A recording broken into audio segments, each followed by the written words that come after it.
Hi, I'm John. This is my show, An American Scheme, where I am proving that Diana Ross is Michael Jackson's actual mother. And so we get to say happy birthday to the King of Pop, Michael Jackson, today. And this is also the 6th year anniversary of my first video I uploaded on my An American Scheme page. 6 years. 6 years been doing that American Scheme. And it's weird because, been doing it for 6 years and here we are still uncovering. I was trying to find that right word. Uncovering the new evidence. It still comes out, and there's still so much other stuff that I already know about and wanting to look into more and find more. But it's also part of where I need to make this one more video, because there's this couple other points about this one issue that we're talking about right now in the Smooth Criminal. I need to make this one more video, but I'm like I said, I'm really, it's like, this is it.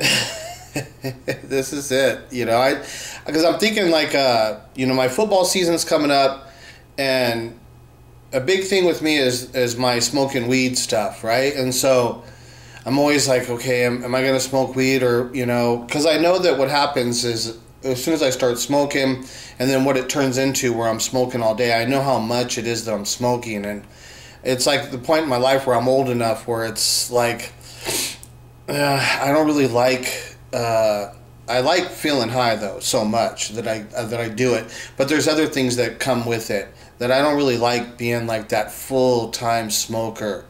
It's kind of a little bit tricky and stuff, but I'm so stressed out and shit, right? And whatever. So I feel like see, what's happened is, because I got to go pay my bills, and well, I have a few days and shit, but I always like to pay my bills before like the first day of the month. That's when I know a lot of government people get their government checks or whatever like that. So that's like, it's a thing in life you learn. It's like, you don't want to go to the grocery store. You don't want to go out. I don't want to go out at all, like on the first day of the month and shit.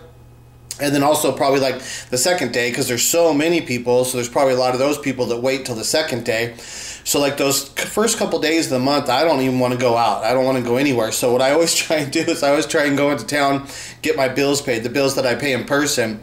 I like to pay them at the end of the month, right before the people get paid and stuff, right? So so I'm thinking, in my head, I'm thinking like Wednesday would probably be better, because Thursday is like the 31st. And I know some people maybe get their checks a little early in this new modern world and stuff. I don't know. So I'm trying to think maybe on Wednesday.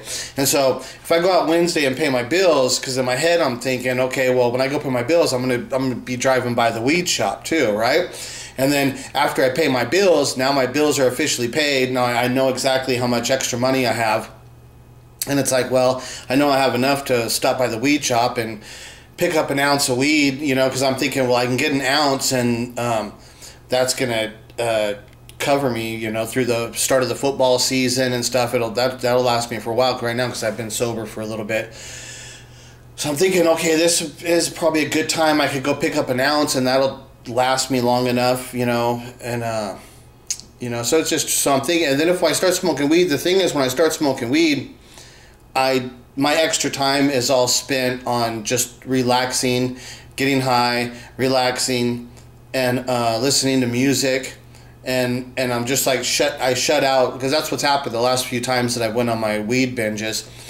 I've stopped making videos completely. I just don't make any videos. It's really quick. I don't have the time for it, right? And then plus football season's coming up, so now I'll be spending my extra time looking into the football and stuff, right? So it's like, and so in my head I'm thinking, it's like, okay, and if I start smoking weed, what happens is that I used to always smoke weed, and when I gamble on sports, and there was a thing about the smoking weed gambling, it made me be just a little bit better, because I always needed to make a little bit extra money to make sure I got my money for my weed, right?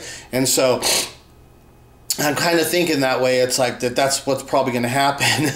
And then I'm thinking, man, I probably should go ahead and stay on a stone, stay high all the way through football season, right? So I'm thinking that this will probably be the start of a bender of like a 5 to 6 month stretch of me smoking weed and shit, right? And so I don't know. And so that's like this when I'm thinking about it, which is like that's coming up a couple days. I'm gonna be going out, and if I go buy weed, and most likely I'm gonna go on a bender all the way through the football season, which means I'm gonna be putting the videos on the back burner and shit, right? And which, you know, that's like I said, that's where we're at the point and stuff, right? That I don't know. I don't know if I'll be like, making any more videos for a long time. I just don't know what's gonna happen and stuff. Things are really tricky. I never know. Day to day, my life is so tricky right now and stuff that I literally like live like day to day. I don't know what's gonna happen tomorrow. I don't know what's coming, but I know things are just not good and stuff. It's just the way it is. I don't know. You know, I never know. And so the stress of having to make the videos and having to keep my mind frame thinking like, which I'm not gonna do.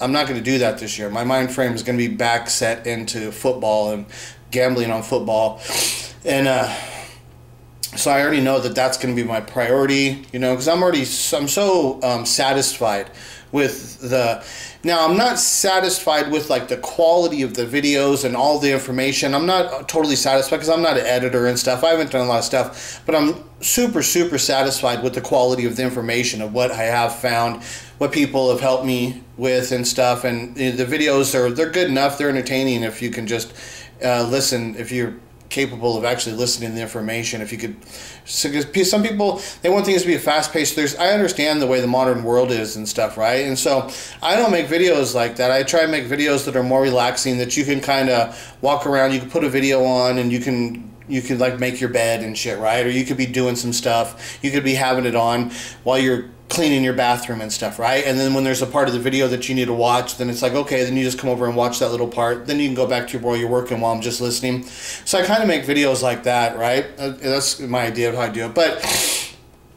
like I said, so I'm really happy with all the information of what we found. Like I said, the 6 years of what the process of what's happened on this An American Scheme page, this investigation, what we've done, and all the things we found, it's just amazing. We keep finding stuff, and you know, I'm really satisfied with the investigation. You know, the investigation is just phenomenal. It's so great. I feel so sad for the people that are not like mentally capable, like these Michael Jackson fans. They're literally not mentally capable of being able to listen to this kind of story. And they're going to look for any excuse to run away and hide and shit, right? And it's just like, man, what a sad excuse for human existence and this pathetic society of what we live in, this modern society with these people, how horrible they are, right? And so like that's the thing. It's like I'm just so overwhelmed by the mass population of how dumb and pathetic they are. Like just think about like the reality. It's like I've been in here for 6 years and I haven't had one Michael Jackson YouTuber ever challenged my story. And I know like a person like Matt's FTR will be thinking, what do you mean I have? It's like, no, dude. You don't ever play my evidence. You always skip over everything. You don't show the stuff that's you never, ever have done that. He won't do it.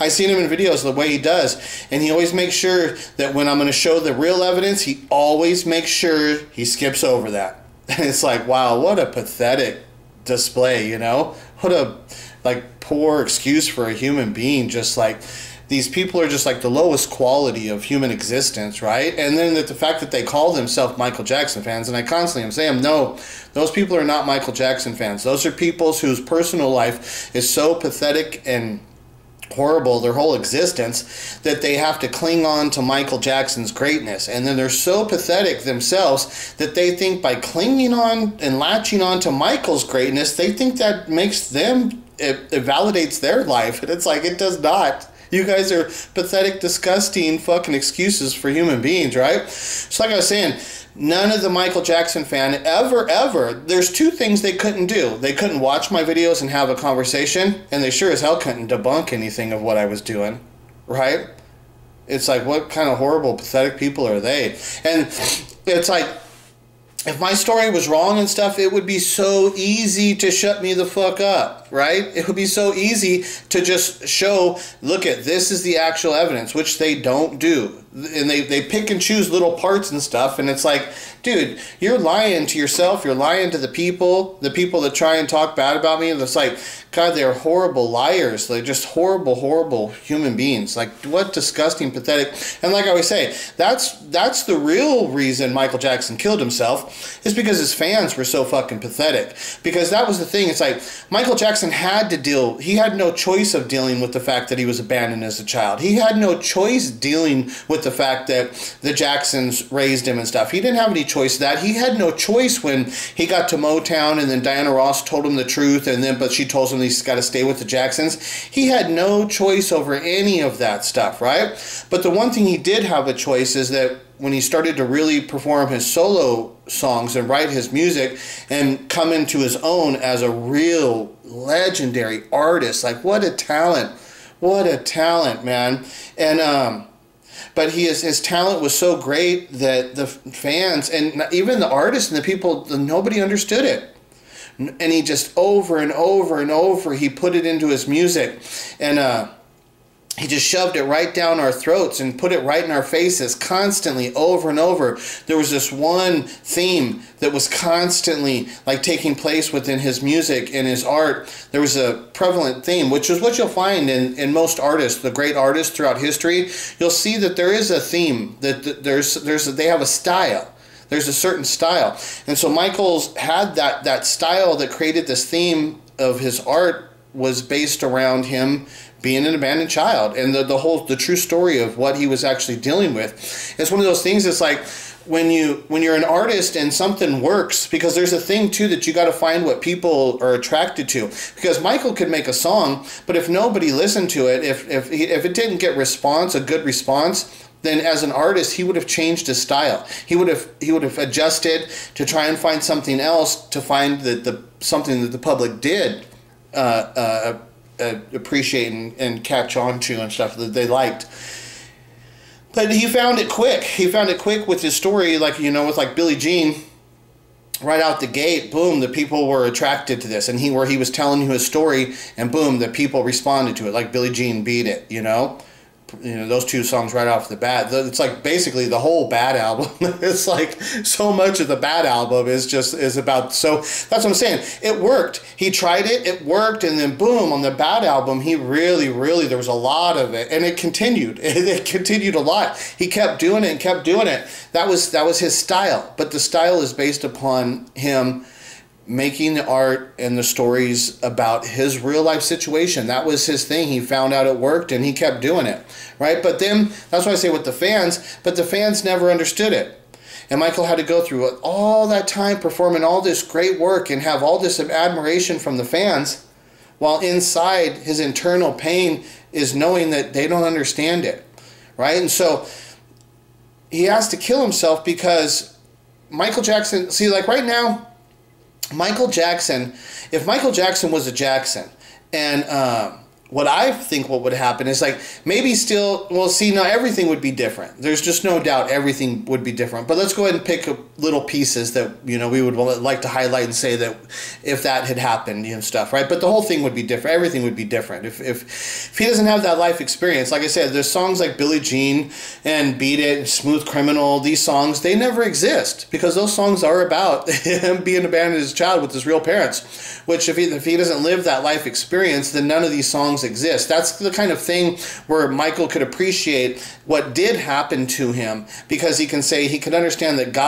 God's hand is at play in his artwork, that God's also has his hand at play, because he understands that if he didn't go through those experiences, then he couldn't have written these songs, and these are the songs that made him the big star, right? So there's so much to it. But then there's the thing about it is that, okay, like what I was saying is, it's like if he was a Jackson, let's say, because the way I would see it with the person of what Michael Jackson is like once he bought the Beatles, the rights to the Beatles music, plus he owns his own music, right?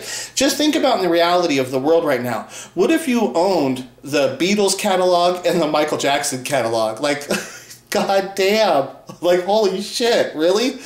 you know, the Beatles and Michael Jackson, next thing you know, you got to do is buy Elvis's catalog, and it's like, sheesh, you know. But there would be other bands. I mean, there'd be stuff like Led Zeppelin or something, or like Bob Marley, these other catalogs that were out there of these legendary, all-time great artists and stuff, right?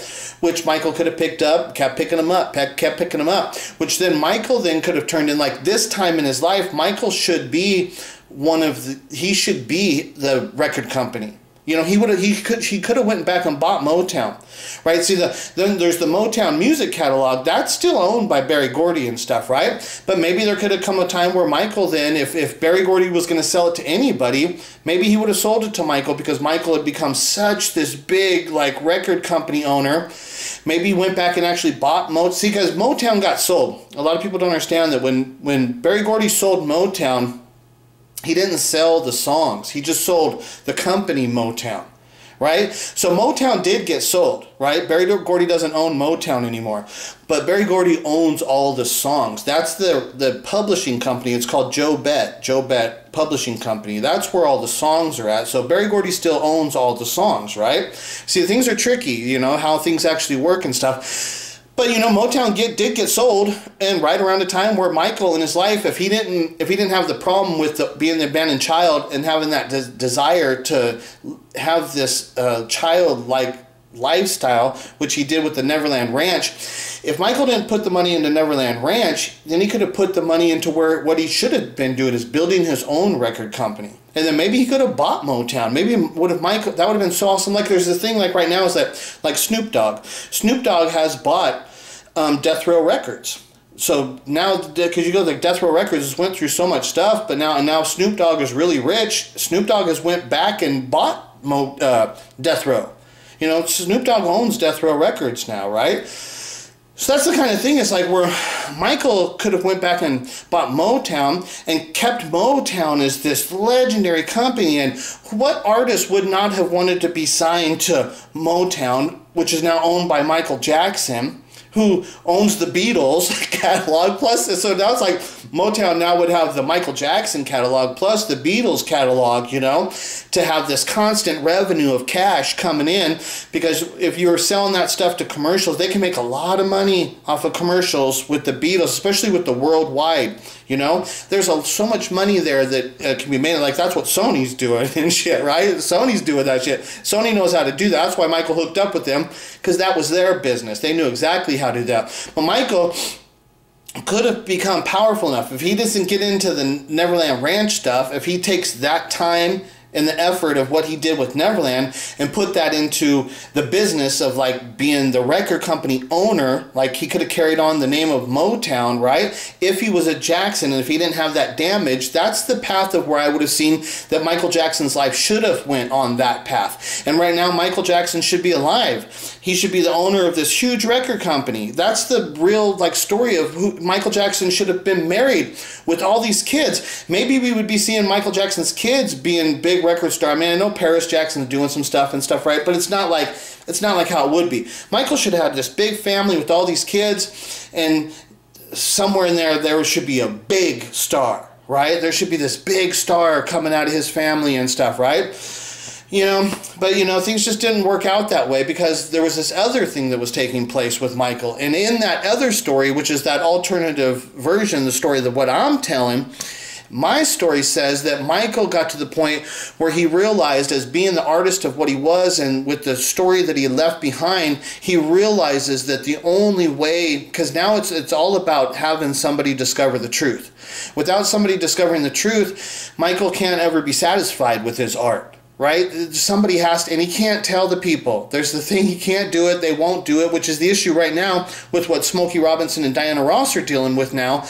You know, Diana thought all the time she was giving all the clues and leaving it behind, but now we're in this modern world, and it's been so long, Michael's dead and everything, and now when they're actually being confronted with my story, when it's actually in their face and they're actually confronted with it, they ain't saying shit. You know, they're like, I think they're just going to step back and be like, we're going to let it'll play out however it's going to play out, but we're not going to participate in it, and we're not going to endorse it, we're not going to say anything about it, you know, because there's just too many other things going on that it just would affect, they're not sure of how it would affect all their, you know, their whole freaking legacies and stuff, right? And then with the Jacksons and stuff, how does it affect them? So I think they're just like, whatever happens, what happens, but we're not gonna come out and acknowledge it, right? So, and they might even deny it now. But see, Smokey had his chance on this first chance when somebody actually confronted him out of the blue and asked him if the story wasn't true. It just should have been so easy for him to say, no, it's definitely not true. No, it's not true. And then he could have said, oh yeah. He could have said, yeah, you know what? That one is a funny one, though. It's just funny that somebody would... He could have acknowledged it in that kind of way. But that's not what happened at all. What happened is because the story was true, and when somebody actually confronted with him, he was in total shock that had actually happened. It had shocked the hell out of him. And he was worried. He was very much more concerned about, like, what's this story? Who's saying that? What are they actually saying? And then instantly, as soon as he clarified that somebody was saying that and that it is being said, his thought went to, I got to talk to Diana, right? Which that's not what would have happened if the story wasn't true. That's not the way it would have went down. He instantly would have been like, what kind? He should have been offended. Because if Michael being a Jackson and being with the Motown and having this close relationship and Michael being dead, that's the kind of story that if I was Smokey Robinson and I wasn't his father and Diana, if my story's not true and somebody came to me, I would have been offended, and I damn sure would have said, that is not true. No, that is not true. That would have been the first words out of my mouth. No, that's not true. No. And then he could have joked about it, made a joke and said, it's so crazy, you know, he could have said anything. How crazy the people, they make up all these stories, this modern world. He could have said anything. But the first thing that should have came out of his mouth is, that's definitely not true. It's definitely not true. So people can make up whatever rumors they want. They could do all that stuff. You can't stop them. But it's definitely not true, you know. That's definitely not what happened. When he was confronted with it, he was interested in hearing what are the details of this. And as soon as that happened, he instantly said, I got to call Diana. Why is he so interested? Why does he want to know the details of the story? Why does he instantly feel the urge to call Diana if the story's not true? You know? But no, the way he behaved is exactly the way he should have behaved if the story is true, right? So it is true.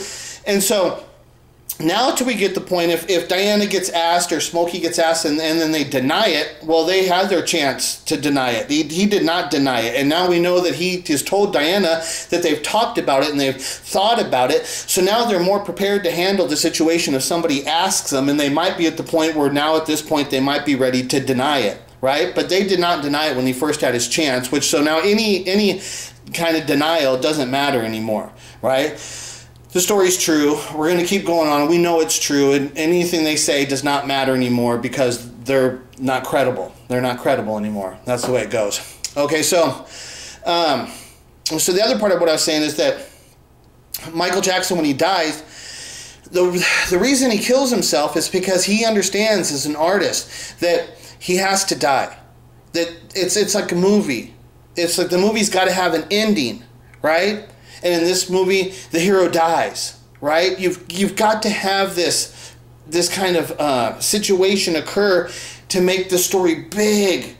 And when you make the story big like that, Michael knew the only way to get somebody to find the truth out about what it was is for people to feel sad and to start looking at all of his work. Like, because now they'll look at it differently once he's dead, and you get all these people examining his work and trying to understand who he was, because now he's gone. So now we got to try and figure it out. Who was this guy? What were his issues and stuff, right? That's what it causes and shit, right? And it's the play that you got to die. At the end, somebody's always got to die in the movie. That's the way it goes and stuff, right? So Michael knew that as being an artist and a historian, that he needed to die. He couldn't grow as an old man and stuff, right? Not with that story. He couldn't go to his deathbed and be an old man and live a normal life. Not with this story. This play had to come to an end, right? There had to be a climax at the end that, with him as the star, and the star ends up dying in this, you know? It's just the way it had to be and shit, right? and it shows everything. It always plays out with my story is the story that explains everything and stuff, and there's just no doubt about it. There's no doubt about it. Okay, so I need to show this other part with this Smooth Criminal, this thing we're into right now. So I need to go ahead and show this and stuff because it's really important. It's on my mind, and I kind of need to finish off this thought, like I said, so I can then close the door myself and be like, this is it, and kind of move on myself and shit. We'll see what happens and shit, right? Okay, so this right here, I want to show you. This is the Smooth Criminal. It says on the thing, it says single version, right? So I would think that this is probably the part you hear like in the song, which I didn't double check on that, but I'm thinking that's the way it is because it's labeled as single version. So this would be the radio version, which means that this part that I'm going to show you on the next part, which is the extended version that they play, the official video thing, there's alternative, it's like an alternative version. There's extra words there that take place exactly at this moment of what we're talking about, where this new evidence has been found. And then so I'm going to show you the single version. When he goes up to the top of the stairs, right where he would meet the woman, you're going to see it skips right over that. Okay, it skips right over that part. Okay, so we're going to play that here.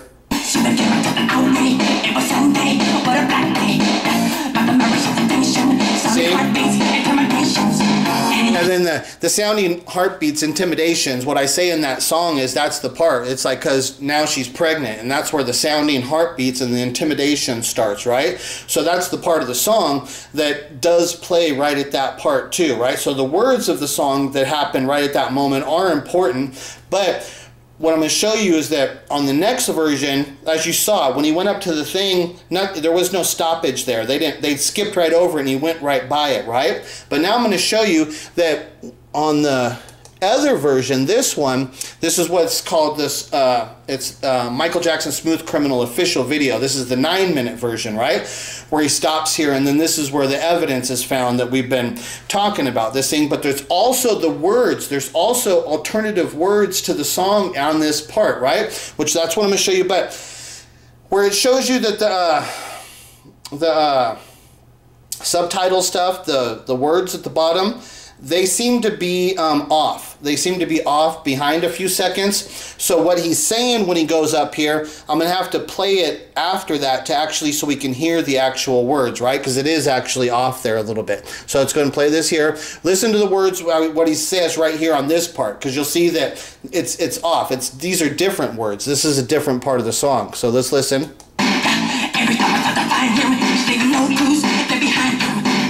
And they have no way of knowing the suspect or what to expect. Okay, so every time I went to find him, there were no clues left behind him, right? That's like, he says something like that. So that's what I'm going to show you here on the words here. See down here, it's off. So I'm going to play it. I'm going to show you the words of what he just said there. I'm going to show you so we make it clear. Okay, see, now it comes up. Every time I tried to find him. Okay, so this is off. It's off a little bit because these are the words of what he was actually saying there when he goes up and he's at the point where he's talking to the woman there. So at that point when he goes up to the woman, what he actually says is, every time I tried to find him, right? Every time I tried to find him, there were no clues there left behind him, right? So that's what he actually says when he goes up. So every time I tried to find him, there were no clues there left behind him. So he's talking about trying to find him, and there's no clues there left behind him, but there is. This is the part. That's what he actually says when he goes up to this part of what we're talking about, where these new clues have been found, right? Okay, so let's play this again. It was Sunday, what a black day. Every time I thought to find him, he's leaving no clues, they're behind him. See, there was no clues left behind him, and then bam, there it goes to that part. So right where he brings in these other words, this alternative version, every time I tried to find him, there were no clues left behind him, and then bam, this is the part that comes on, right? And so it's just like, wow, I think that's really interesting. I needed to get that clarified to show you that there's some weird stuff going on this part of the song. There is other weird parts. In the alternative version, he's talking about trying to find him and there's no clues left behind him and shit. So he's talking about clues being left behind. It's really interesting, right? So the other part I want to point out here is that we're showing how the woman here is pickpocketing Michael, right? Because, so like the pickpocket and the woman, it's not that, there's this different dynamic to this position because it makes it look like it's all sexy and stuff, right? But in reality, it's a scam. It's a scheme. Like the woman is playing him, right? She's like telling, like, it's like the Diana thing with the, so always, I love you, Michael, I love you, but yeah, but you go back over with the Jacksons and shit, right? And so there's this scam that's going on with this woman and stuff, right? And so what I want you to see here is that it looks to me that she pickpockets him, and she looks like she picks a pocket watch, okay? Because that would be from this era. They wouldn't have wristwatches. This is back still when pocket watches. And then a pocket watch is something you would take, because like in back in the days, they were known as valuable because they're made out of like silver or gold and stuff. So it's something that has value placed on it too, right? So let's watch this part where she picks his pocket, and it looks to me like it's a pocket watch that she picks. It's either a pocket watch or a coin, but it's round like that, right? It's round like that. It looks to me, I think it's probably a pocket watch. Okay, right there, she's got her hand in his pocket. And I think it is a pocket watch, because if you look right here, right on the top, like you have a round piece, but on the top there, that's where they like have the dial where you like wind a pocket watch. There's always this other little piece there on the top. Let me see if I can zoom in on there.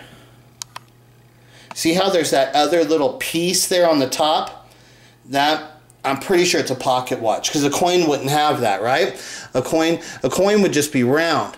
But a pocket watch would have this right here. You can see there's some little piece there on the top, which that would be what a pocket watch would have, because that's like how you got to wind the pocket watch, right? So it's definitely, it's got to be a pocket watch.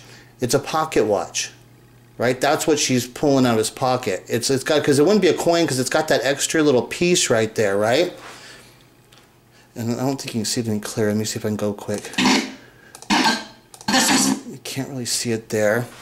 Let me see when she puts it up here. Let's see if we can see it anymore. I don't think you can.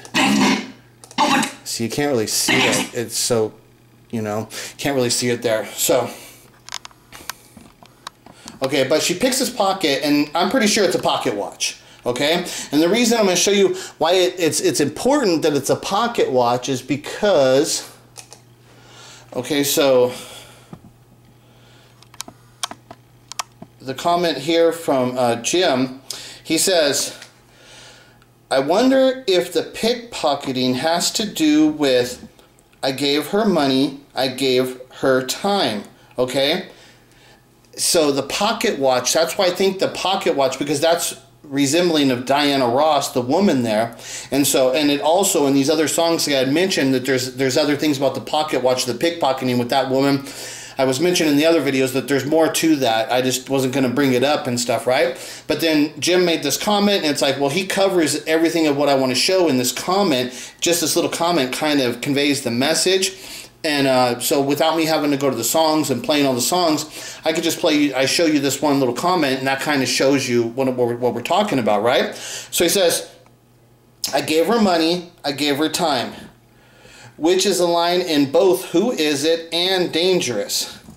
And in Leave Me Alone, time after time, I gave you all my money.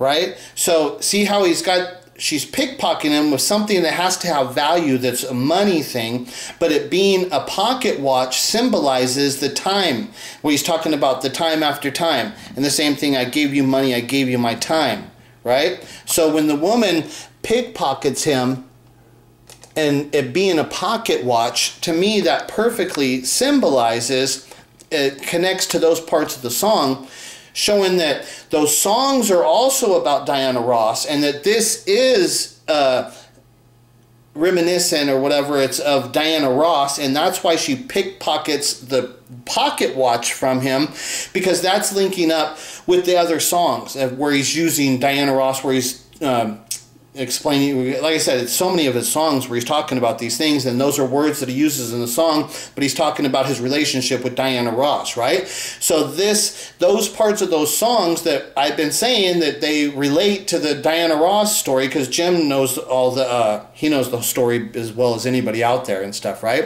And so that's one of the things where he's always looking for that kind of stuff too in the songs and stuff. And it's like, I don't think I ever did a Dangerous video, right? I know I've done Leave Me Alone and Who Is It? Was that the one that you were saying?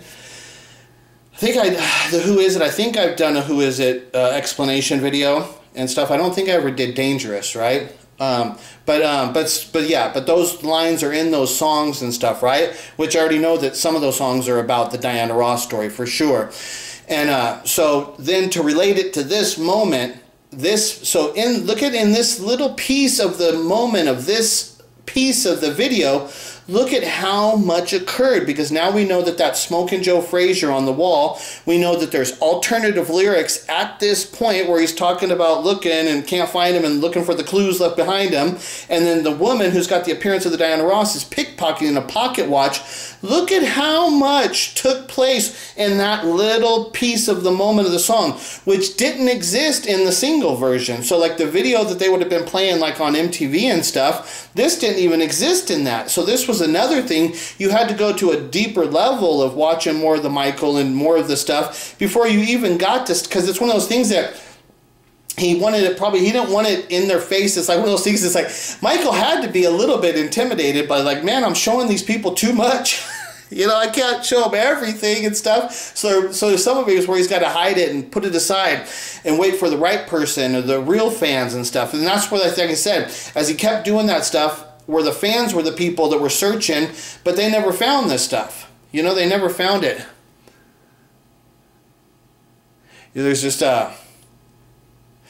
there's a picture I found recently, because now, see, I'm always looking, and then the sign, it says strictly private, keep out. Strictly private, keep out, too. That sign that's interesting. You know, this is private stuff. Keep out. Don't go in here. This is where the information's found. But right now I'm looking at one little thing because this guy over here, see, he's got an old football helmet.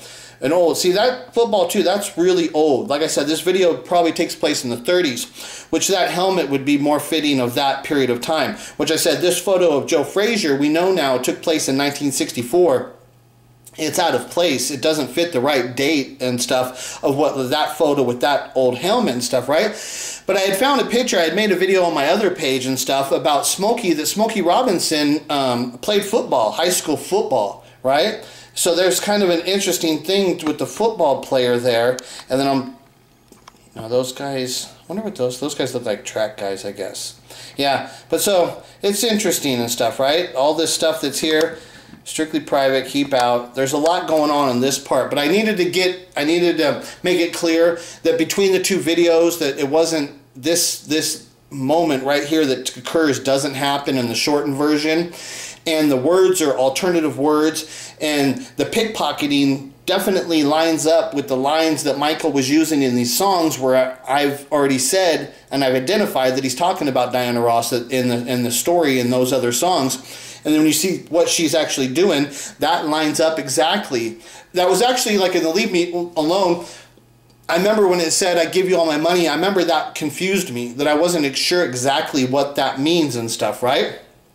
That was one of those lines that was like, I'm not sure exactly what that line means and stuff, right?